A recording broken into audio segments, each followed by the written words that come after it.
Барлықтарыңызға сәлем, қалдарыңыз қалай? Каналыма қош келдіңіздер. Бүгін осындай әдемі көкөністер қосылған күріш дайындайтын боламын. Өте жылдам уақытта, небәрі 20-25 минутта дайын болады.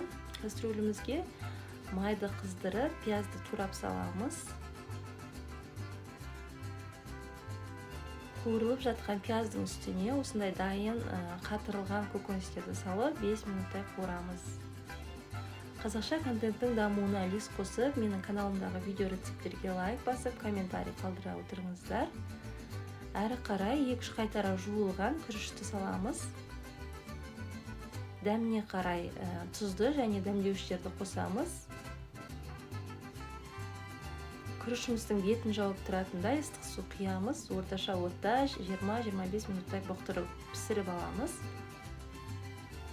Міне, кешкі асымыз дайын болды. Сіздерге ұнаса лайк басып, және маған кері байланыс білдіріп, пікір қалдыра отырыңыздар, және каналға тіркелуді ұмытпаңыздар.